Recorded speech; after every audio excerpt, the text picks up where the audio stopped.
Welcome to Nice Work. I'm Tyler Lake.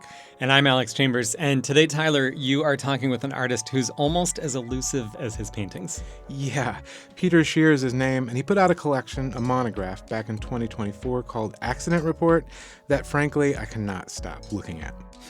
His stuff is pretty abstract. Yeah, it is right up until you think you see something, like maybe a figure, an object, but then you're not totally sure that's what you saw, and then things get muddy. Interesting. Yeah, exactly. I'm looking forward to hearing that. And we have some exciting news about a new location for Cicada Cinema. Yep. Then we're going to give another listen to one of my favorite stories we've ever done, one you did about Edgar Allen Poe's hair at the Lilly Library. I had a lot of fun with that one. It was a great story. I can't wait to hear it. And it's coming up on Nice Work after this.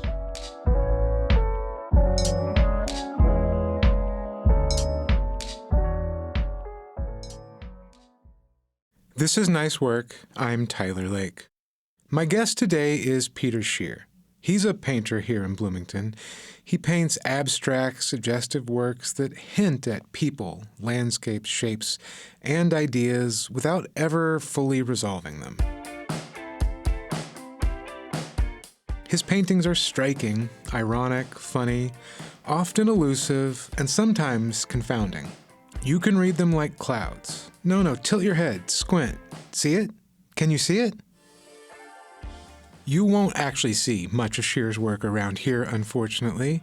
You've just missed a solo show of his work in Brussels, and he's had solo shows in Indianapolis, Austin, Texas, New York, Chicago, Los Angeles, Tokyo, and probably some other places too. Like his work, Shear is funny, surprising, reflective, and elusive.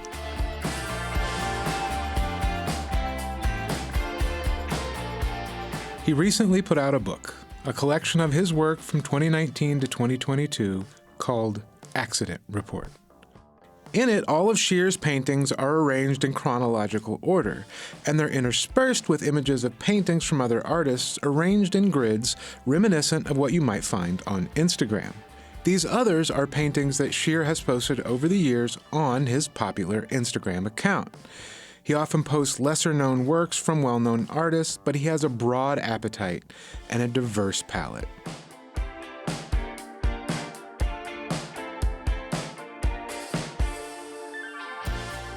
He's amassed a large following based mostly on his, and this is of course my opinion, but also a correct one, really excellent taste.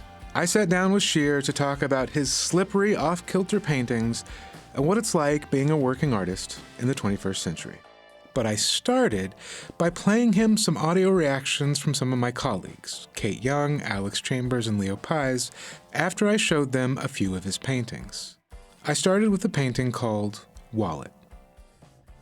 This one to me really reads like a seascape. It looks like an ocean, horizon and the water. Yes, I agree. I completely get that impression. But to try to describe the actual physical painting, it's this rectangle. There's like a lighter blue at the top, which feels like the sky. Yeah, and then there's like a greenish blue for the what I'm seeing as the water, and then there is this kind of shimmering shape in there, and it almost could be the shape of some kind of vessel, but then because it's called Wallet, it makes me think of something different. Like then I start to see that's a wallet, and there are these little places to put your credit cards. Yeah.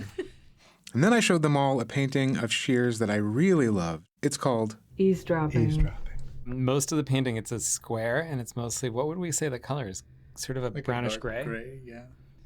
And then there's this one streak in the bottom left quadrant going diagonally of like a dark blue that has these, it looks like just this one streak that was painted, but then there's these sort of blots or blotches repeated a little bit that almost look like human figures. They're just kind of scattered across that line. But it also looks accidental. Looks like they're climbing Mount Everest or going downhill like a ski slope. With the title, what I'm seeing is these little tiny fragments barely heard of conversation. Like that's all you get is this little stuttering across this edge. Almost like it's an audio spectrogram of speech or something maybe. You're passing by someone talking. Yeah. Wow.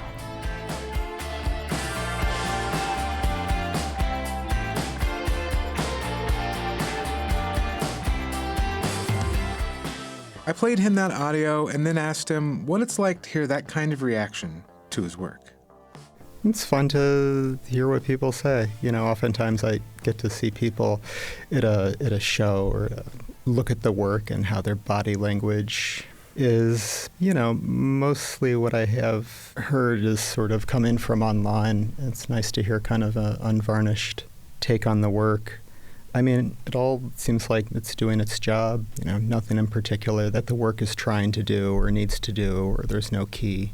I think my job is just to sort of, bring people a little bit near and engage. And there's a lot of painting or contemporary art generally that kind of tells me everything I need to know about it. But if you sort of present a fragment, or if you sort of work in a way that leads towards, I guess, fragmentation, or is leading towards the next thing and the next thing, I think people get involved and invest a little bit of energy. People oftentimes enter the work and, they'll tell me what they see or what it reminds me of, or some people will say, well, it looks like this or that artist, and it's all, approximately correct. I'm in the audience, puzzling over the work too. I sort of know when it's done, generally, although not always. But as far as meaning or use value, there's none of either, which is kind of, that's sort of the sweet spot of art. It's not trying to do anything to you, but maybe it gives you a place to kind of get out of your head for a bit, kind of a way station. That's sort of what it is for me. I think a lot about how the work functions differently for the artist than for the audience. How is that? Well, oftentimes I'm just sort of thinking I'd like to see something kind of purple and juicy over here. And so I begin a painting and I make something purple and juicy, and it's fun for a minute. And then I kind of flip it around, and, when at a certain point the work starts to push back, and that might be that day or it might be months or years. This past 24 months I've been going through a lot of work that was resolved maybe a few years ago. And I don't know, maybe it was like a B plus. For whatever reason, it just hasn't gone out to a show or a fair. Haven't been comfortable letting it out of the studio. And that's sort of good enough for me to kind of go back into it. Sometimes it's done, sometimes it's just scaffolding, and you kind of build things on top of it. I like to reclaim, surfaces or paintings, or kind of push back against something.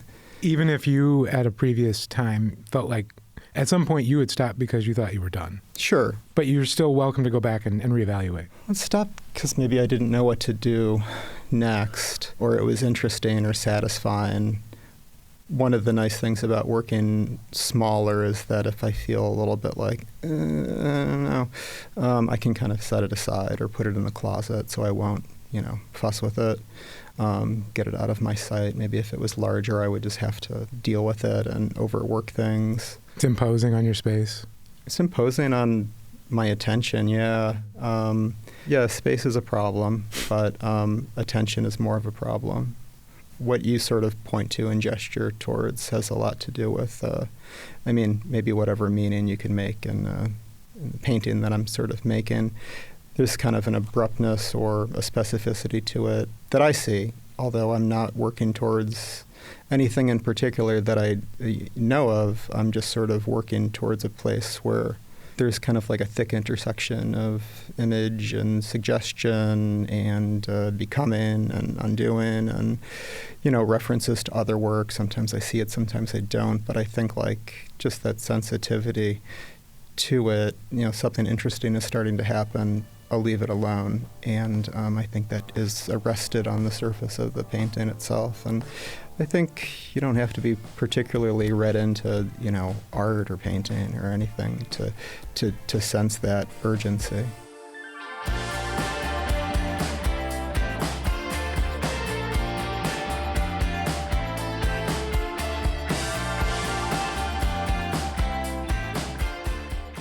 We've known each other for a very long time. Mm-hmm. And what I've always thought about you is that both in conversation and in your work is that you're mischievous. And one of the things that Kate Young said is that she felt like that comes through, not exclusively, but in the way that your titles are often sometimes playful and sometimes, I think, misdirects. I think you know that you're mischievous in social situations because I've seen you do it. I'm wondering how you feel. Do you feel like your work is mischievous? Do you feel like you're being a little sly? I'm just a content creator, Tyler. Mischievous. I suppose so. I mean, as far as the title in, I don't mean to wrong foot or misdirect anyone, but there was a long time when I made work that kind of had a numerical designation. It was very like German, astringent, like, PS 1, 2, 3, 17. So, and at a certain point, I kind of wanted to introduce a little bit of language into the project, and they don't particularly have to fit together. In fact, what I'm interested in is sort of collaging an interesting word or phrase on top of a image that feels appropriate, because it does to me.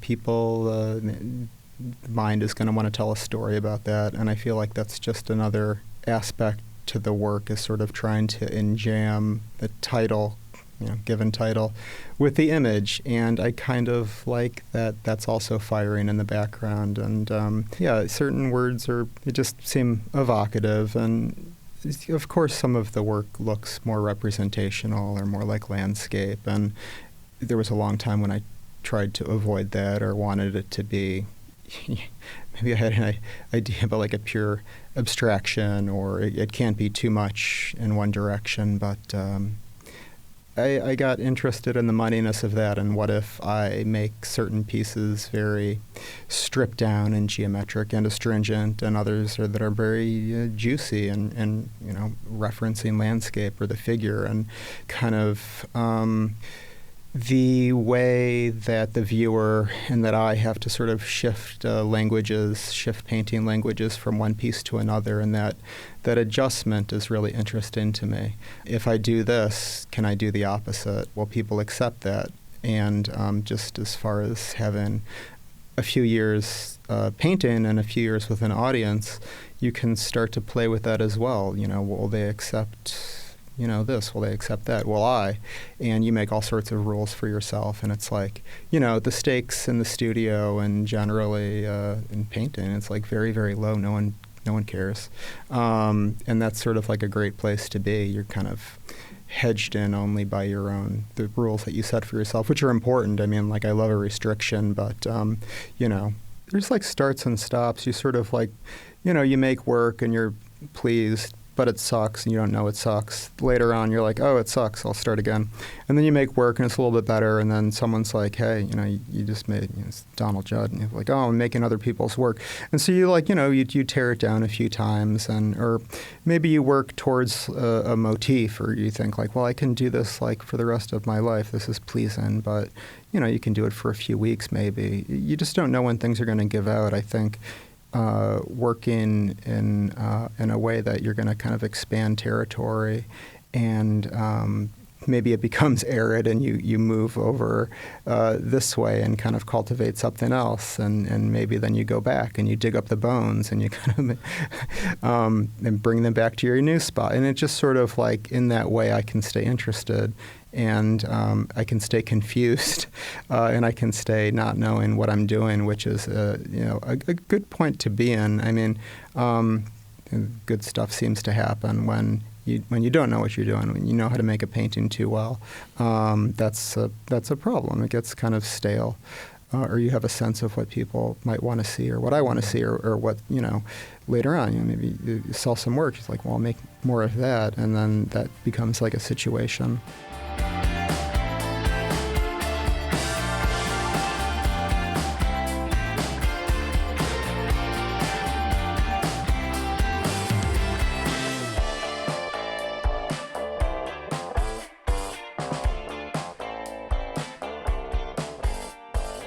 Years ago, when I first met Shear, he was playing around with flags, semaphore, nautical flag communication that looks a bit like abstract geometric art. But these shapes were designed to convey information across distance. And it seemed to me that Shear was again doing what he does, which is being playful, dragging all this meaning into paintings by using a kind of coded language. The next time I saw his stuff, the flags were gone. But I couldn't help but wonder how working with shapes that have explicit meaning has affected his subsequent work. I mean, I like that there was language and meaning embedded in the simple in the simple composition. And I like that they looked like Ellsworth Kelly paintings or the hard-edged abstract paintings, and not much more than that. It was sort of like a point when it was sort of nice to sit down and have a project and know what I was going to be working on, and just to sort of, see it play out. And while I'm doing that, I'm also sort of developing some sort of sense of the materials and how much water, how much paint, how much pigment, and how to get a line that looks, taped off and that it's not. And it's kind of meditative, and it's, it's something to do that keeps you off the street. I mean, that was something that I thought I could do for a long time, and it was just a month or a year. I think it had more to do with the grid, really. And while I wasn't really interested in making a living as a graphic designer or whatever that was becoming in the early 2000s or mid 2000s, there was always this grid that was undergirding the work, and I think the sense that the composition really, really mattered a lot more than color. And if you can have a composition, no matter how it's arrived at, that's kind of like, you could hammer a nail with it. It's really tight. That is sort of going to attach to the mind, and it becomes kind of portable, and it kind of functions in memory in a way that that you need it to. I mean, like, how often are you in front of your favorite paintings or works of art or people? It's that memory that kind of lives with you, and there's you look at something for a moment or two, maybe in a museum or on your phone or in a book. It's just what is going to be an arresting image. And I think, there is something to those, flags and those shapes that's very simple and was kind of pleasing at the time. And Do you still feel the grid? Yeah, 100%. I love geometry. I love shapes. You sort of start with something that people have a relationship to, whether it's a format, it's small, I can hold it in my lap or put my arm in it, or it's like, the size of a tablet or the size of a body or things like that. But, everyone, it's like there's squares and triangles, and everyone kind of has their own relationship to those things. It's just like an entry point. I guess they don't show up so cleanly in the work, but occasionally they do. I love that. It's just nice to get back to something that's really kind of tight and right. And lately and at other points in my life, the work has gotten so, there's so much hand and so much gesture and so much paint and so fabulous that you kind of need to pull it back.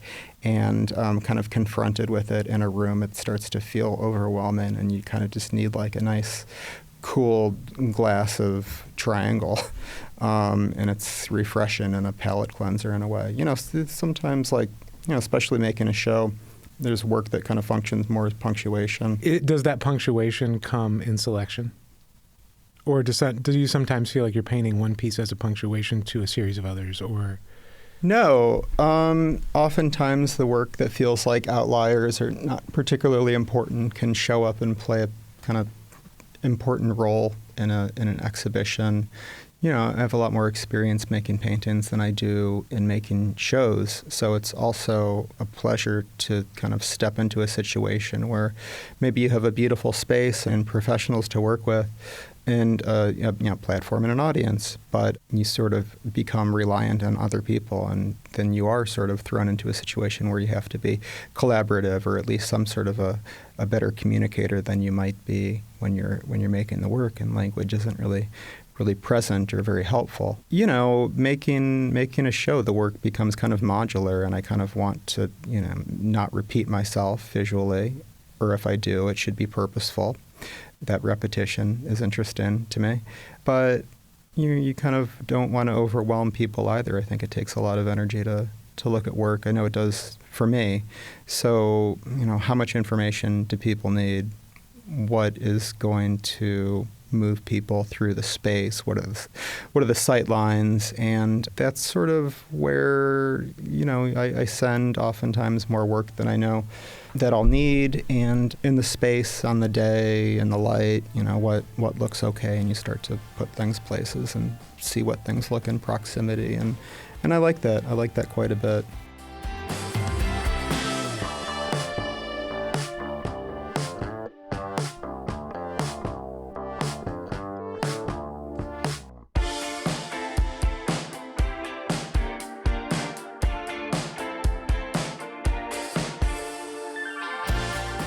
I asked Shear about being an artist in the digital age and why he thinks his popular Instagram account found such a large audience.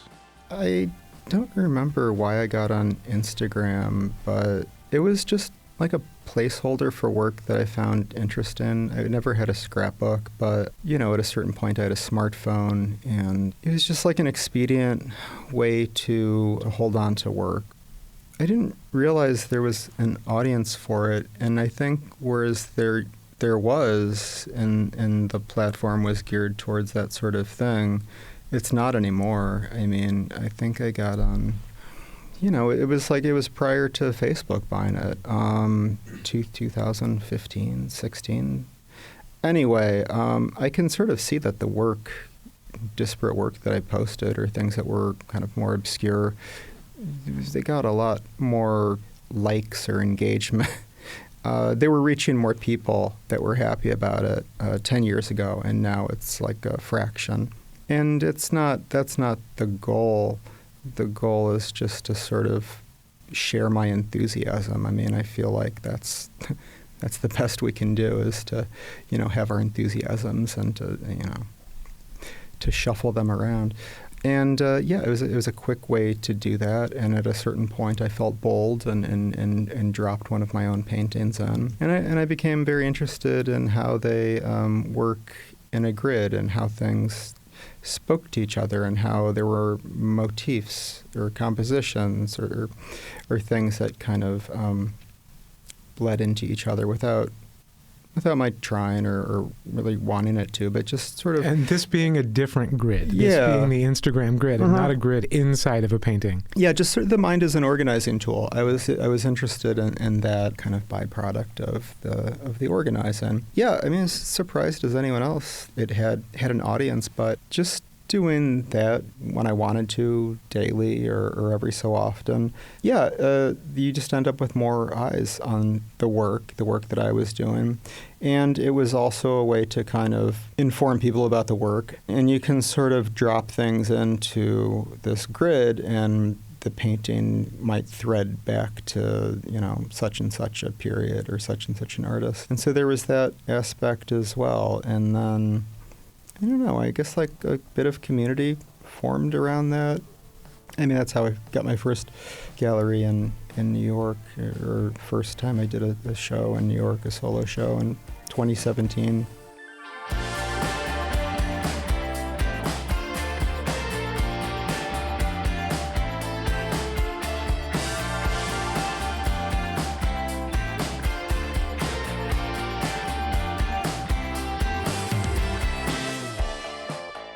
The last thing I kind of want to talk about is about Accident Report a little bit. Uh-huh.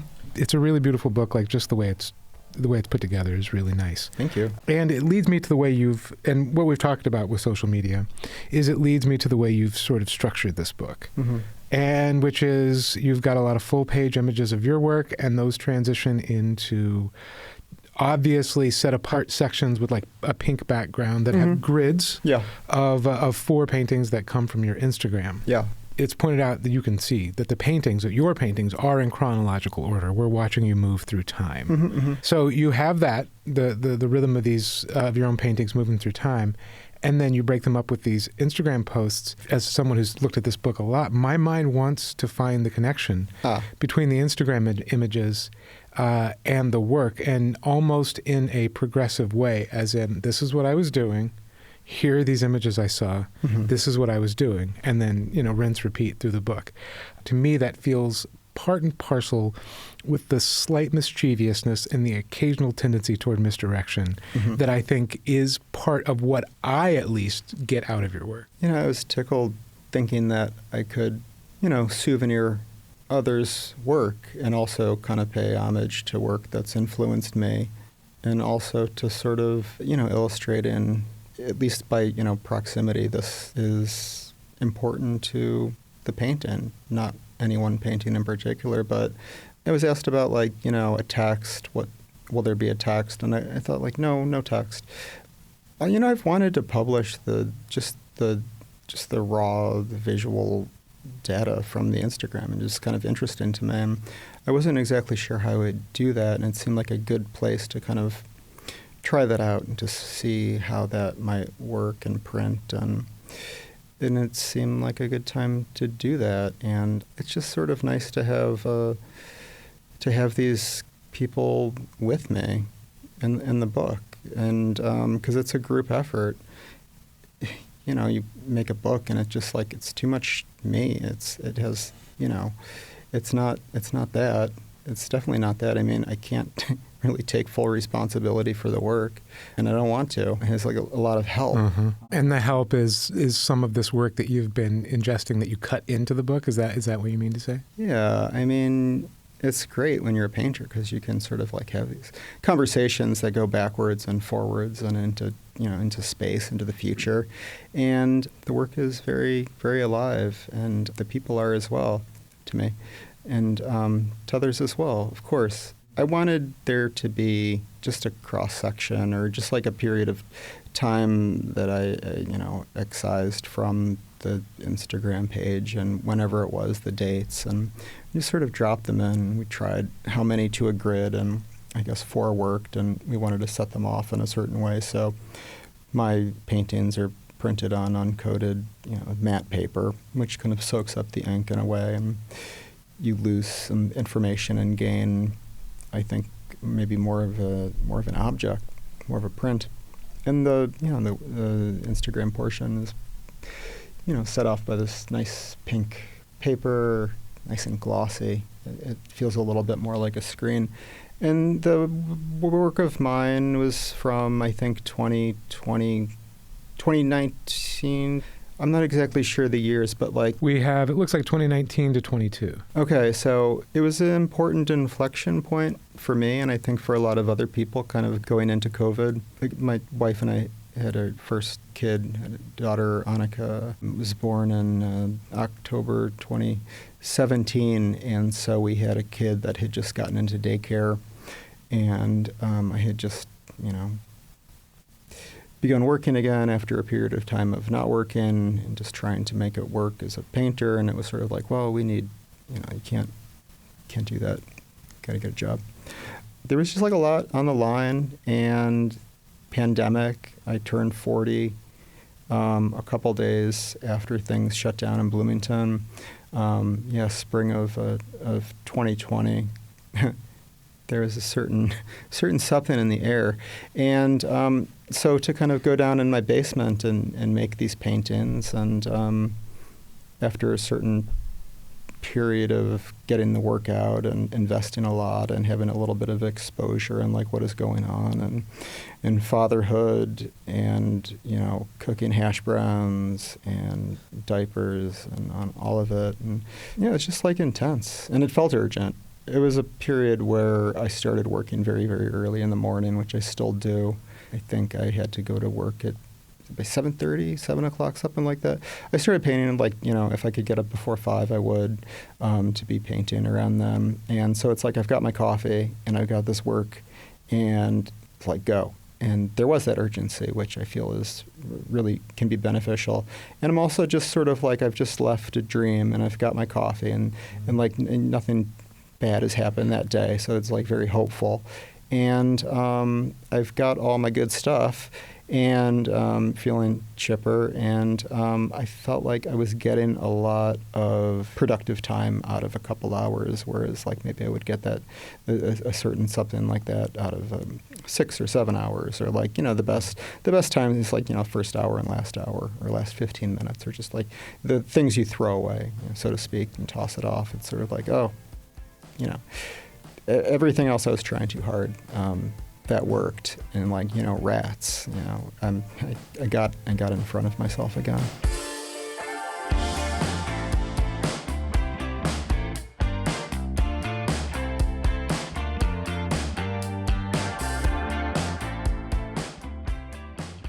That was painter Peter Shear. You can see his paintings and a lot of other great art on his Instagram. His handle is @PeterShear.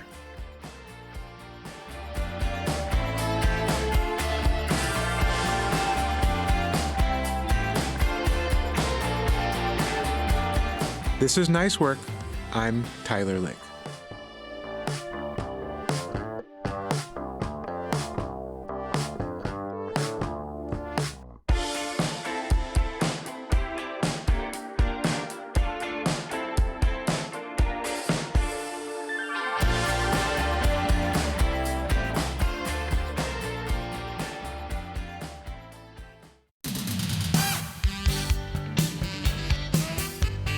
This is Nice Work. I'm Tyler Lake. And I'm Kate Young. Joining us today are Josh Brewer and Derek Navardaskis. They are here to talk about Cicada Cinema. Cicada Cinema is Bloomington's premier pop-up movie theater, and they screen a wild variety of movies in locations all across town. Josh, Derek, thanks for coming in. Yeah, thanks for having us. So before we get started, I'm going to ask Kate a question. Kate, have you ever been to a Cicada Cinema screening? I have not. So given that, I would love to hear your elevator pitch. What is Cicada Cinema? Sure. So Cicada is a volunteer-run, nonprofit, community pop-up movie theater organization. So we screen movies around Bloomington at different locations. So we don't have a physical location, but we partner with local businesses, galleries, restaurants, the parks department, anywhere really we can pop up a screen. And our mission is to bring films to Bloomington that are underrepresented or underscreened. So we keep it a very wide net on what type of films we bring to town, but things that otherwise people couldn't see in Bloomington together. Yeah. My partner told me about a show that I missed, which included like a silent film, like an animated film, with a live performance and an experimental composer. Could you tell me a little bit more about that, what I missed? Yeah. So earlier this fall, we actually brought a musician, Claire Rousey, to Bloomington, and she performed a live score to a Slovak animation from 1980 called The Bloody Lady. So we had heard about this film, which is really underseen, rarely seen. Probably people haven't even heard of it. And we heard that she had made a live score to it. So over a number of months, we worked on bringing her together, bringing her here to Bloomington. And with some support from the Bloomington Arts Commission, a project grant, we were able to bring her, and she played her live score to the animation, and it was a just super wonderful evening. And the Technicolor Band opened up for the show. So we kind of made it a whole evening. It was at the Buskirk Chumley. Oh, that sounds amazing. I'm really, really sad to have missed it. Yeah, same. I feel like I've messed up here. All right, so kind of tell me, how did this all get started? Where did the idea come from, and how did you get the ball rolling on this project? So Cicada started in 2016. So we're coming up on 9 years of bringing films to town. And we started initially at a DIY warehouse space, but then pretty quickly moved to doing pop-ups in town with having a PA, a projector, screens. We focused initially on bringing new films to town that otherwise weren't coming here. And then kind of after the pandemic, Derek came on board as a volunteer and a few other people. And we kind of opened our programming up to include new titles, repertory titles, and certain series that we go back to at different locations. What's an example of one of the series that you might go back to? Our longest running series is called Cicada Underground, and that's usually the third Thursday of the month at the Orbit Room at 7 p.m. And that's where we show B movies. We show a lot of like kind of sleazy horror movies or action movies. Yeah. You guys do a lot of genres, And so just a few recent screenings to give folks like a taste. Savage Beach is a genre movie about sexy secret agents transporting a life-saving vaccine. You've screened a documentary about the seminal indie rock band Pavement, and you do a lot of the festivals like we have already talked about. It's wonderfully eclectic, and I'm super curious how you land on the titles as you put all this stuff together. We really just watch a lot of movies. Wow. Yeah, you just have to watch tons of movies, and everyone that's involved with the organization is like a true cinephile. Mm-hmm. And so when you take in so much stuff, what sticks out to you to program to the community, you know, you find stuff and sometimes you can make it work. A lot of times we'll find a movie we want to see and we'll try to track down the rights and we can't make it happen. So that's also another factor that leads us to choosing films. Is it available? We also get solicited new releases and restorations. Oh, that's great. So we have kind of a constant stream of like new or resurfaced movies being sent our way for us to check out. We'll get screeners for them and take them in and watch them, discuss it amongst ourselves and decide if we want to show it. Yeah, I really love the whole model of not having a theater. And it just sort of removes all of that extra overhead and the maintenance of a space and wondering if you can fill it and, you know, just all of those problems that would come with it when you're trying to start like an independent art house in town. And so I think it's a really interesting model, and also just the way that you're inhabiting all these spaces around town and kind of bringing it to different audiences in that way. Really, initially, there was a novel aspect to popping up in different places, but since we returned to some consistent places, I think people really have our audiences really have gravitated more towards the series. So you'll see the same people coming to a certain series at a certain location and looking forward to that and kind of building a community. Like Derek said, our underground series at the Orbit Room, you know, you'll see the same people and they end up seeing each other, and it kind of creates that movie-going community space. That's really, it's wonderful to see. So I do love that model as well, but I've seen it enough times to know that it's not easy. So can you kind of talk through the logistics of setting up a show in all these different places and having to think about all the different resources you have to use and you have to bring to each of those spaces? I would describe it a little bit like a band setting up. I mean, like a drummer has a bunch of equipment. You have, amps. They're kind of like our PA. So it feels a little bit more like a band that we're setting up in different places, which is kind of how I always envisioned it a little bit. But rather than making the music, we're curating the films for people to see. So it kind of feels like that, like we're hauling equipment in our cars and stuff like that. I'm looking at your shirts and I really love the logo. It's very nice. And I was wondering if you could say anything about the name. Frankly, we like the idea of cicadas and it looked nice with the word cinema. Yeah. And we thought it could have a good logo, and a friend of ours, an artist, David Woodruff, designed our initial design, and we had a new logo kind of mock-up a couple years ago. Really, it was more just about the pleasant cicada image and the name kind of worked together. Where can people find out more and see your schedule and get tickets? If you want to check out our upcoming screenings, you can check out cicadacinema.com. It's got listings for all of our upcoming movies, and you can purchase tickets for all of them. It's also where you can sign up for our newsletter, which is the best way to find out about our upcoming screenings. Josh, Derek, thank you so much for joining us. Yeah, thanks for having us. Yeah, thank you, and we'll see you at the movies. Yeah, see you at the we'll movies. See you there.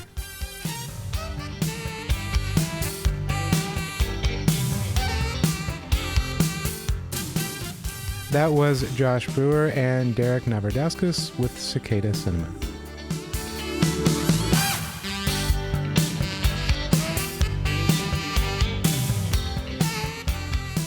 A lot has changed since we aired that interview in the fall of last year. One of the good changes is that Cicada Cinema announced this week that they are moving, settling maybe, into a permanent location. They'll be taking over the building at 615 North Fairview. It's that bright, colorful unit that sits alongside the trail just north of Butler Park. In the past, it was home to Bad Needs, a yoga studio, a church, and a ton of other stuff, too. The folks at Cicada say the new digs will have seats for 70 people, a fancy, high-resolution projector, surround sound, even concessions. You know, like the whole deal.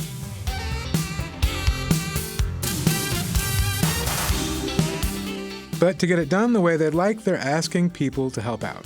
They have a $50,000 community fundraising campaign running through July 15th, and lots of people have already pitched in, but if you want to support them, you can go to cicadacinema.com and click the donate link.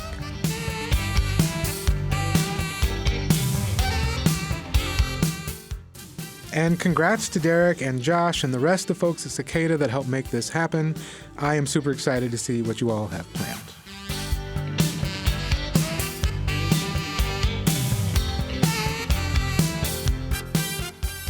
This is Nice Work.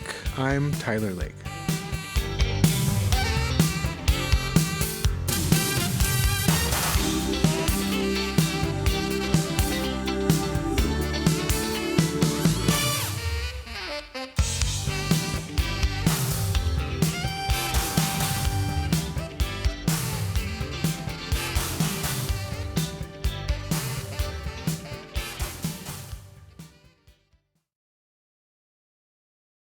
This is Nice Work. I'm Alex Chambers. There's a stately limestone building on the Indiana University campus with a vault underneath it. It's not filled with the university's supply of gold. We don't know where that is. But it does have scholars' gold. And here at Nice Work, we decided it was time one of us saw it. And you are now officially in the behind-the-scenes area, so where the public cannot go. That's Rebecca Bauman. She's the head of curatorial services and curator of modern books at the Lilly Library. The Lilly Library is IU's rare book and manuscript library. So that means we've got about 500,000 rare books and about 8.5 million pieces of manuscript. And a surprising amount of hair. It was the hair that I really wanted to see. And we're going to be walking through our cataloging and description department. Rebecca led me through an office room where archivists were archiving. At the other end of the room was a door with a lock. We'll see if I can get the combination right on the first try. She did, and the door swung open to the Lilly Library's vault. The gold on the shelves was almost blinding. On Audubon's Birds of America, the original Declaration of Independence, Shakespeare's First Folio, first edition of Frankenstein. And hair. We here at Nice Work feel confident that the Lilly has more hair than your local public library. At least hair that's collected on purpose. That's because in the 19th century, at least, people would give each other hair as tokens of remembrance. You want to keep your loved one close to you, and you may not even have a photograph of them. Many of these were before photography, so it was really a way to keep someone close to you. The hair in the vault belonged to an especially illustrious head. And as far as we've been able to find, we have the only piece that was cut while he was live. It was a head out of which sprung a cask of Amontillado, a gold bug, a telltale heart. It's a beautiful, sumptuous sort of chestnut lock of Edgar Allen Poe's hair. If you've seen daguerreotypes of him, he had very beautiful wavy brown hair. And so this is it. It's Rebecca's favorite hair in the whole library. She also kind of hates it. We'll get to that. First, though, the story of the lock of hair. Edgar Allan Poe was in his late 30s and in love. He'd met Sarah Helen Whitman a few years before. She was perfect for someone like Poe. Her husband had died years before, leaving her with money and freedom. Which were things that most women did not have. And she used them to pretty much become the 19th century goth girl. She wore black well past her mourning period. She had a coffin-shaped charm. She held seances in her house. She wrote transcendental poetry. Whitman and Poe dated for a while. You might not be surprised to hear it was tempestuous. Apparently, there was possibly even ripping of each other's clothes in the streets as they fought. When they finally broke up, she made Poe promise her that he wouldn't drink. And then she received an anonymous note at the library that said Poe has been drinking again. There's speculation that that letter came from Whitman's mother.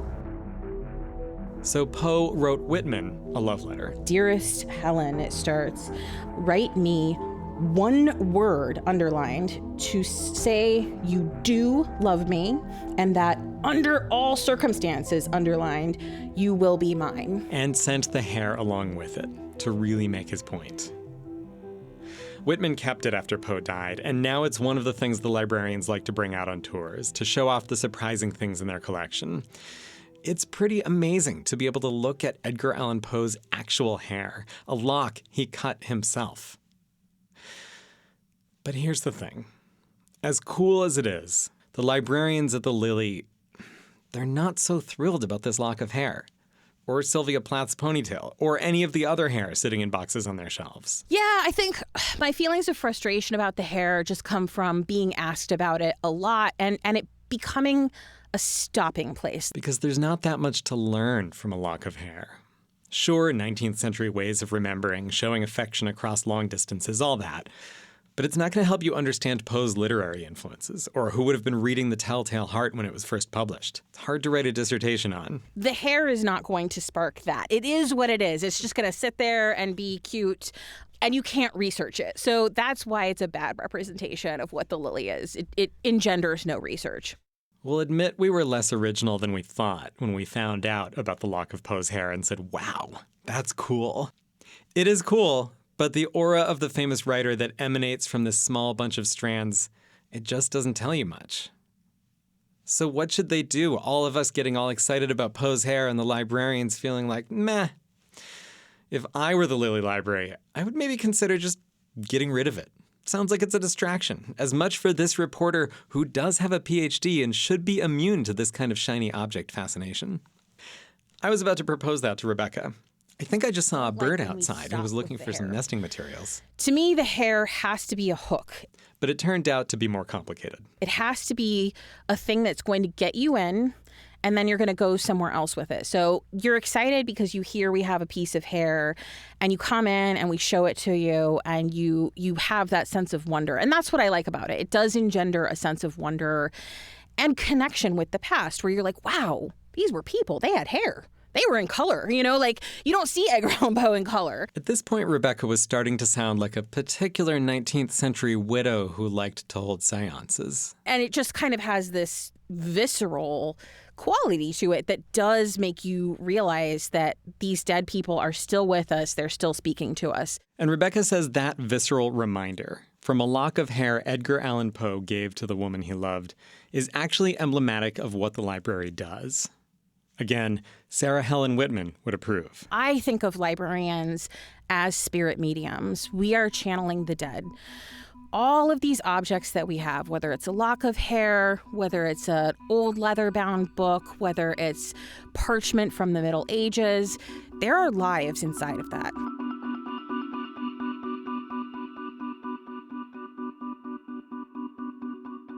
Some of those are obvious, right? The author's name on the title page, that's very obvious that Edgar Allan Poe's life is in that book to some extent.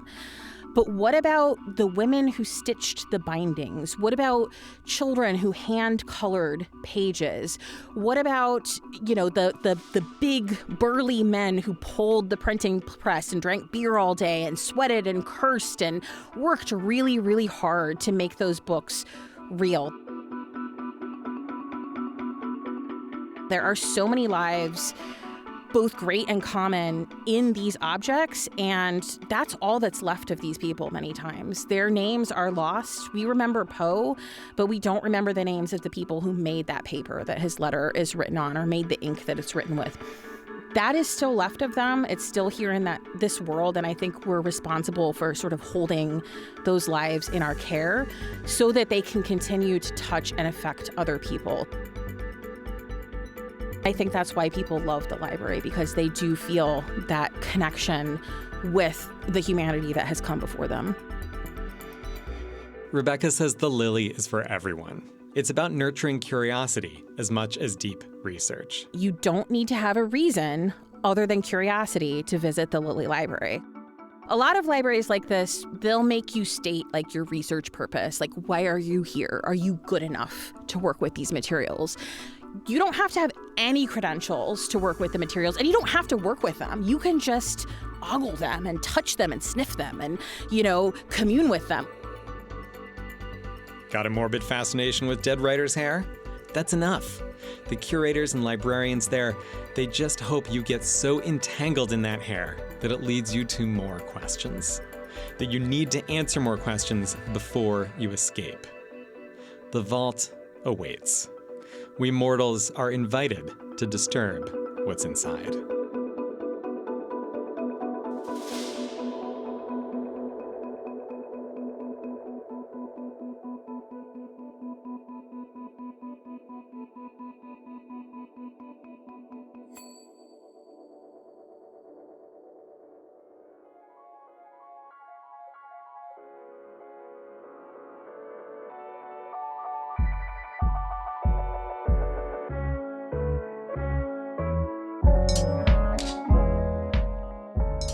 You've been listening to Nice Work, a production of WFIU, WTIU, and Indiana Public Media.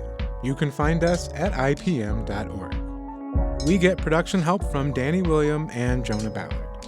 Our theme music was composed and performed by Alan Davis, additional music from Universal Production Music. The executive producer is Eric Bolstridge. Thanks for listening, and we'll see you next week.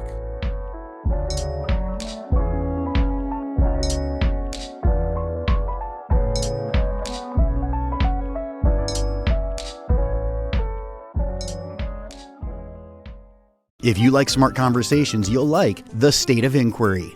It's not just ChatGPT. Marital satisfaction, how memory changes with age, social media, or to TikTok, or to influencers. Strife, discord, and conflict. Enjoyment, motivation. Cascading effects on rural communities. Safe drinking water. What can we do to deter changes? It looks pretty, but it doesn't mean it's good. The State of Inquiry, wherever you find podcasts and at ipm.org.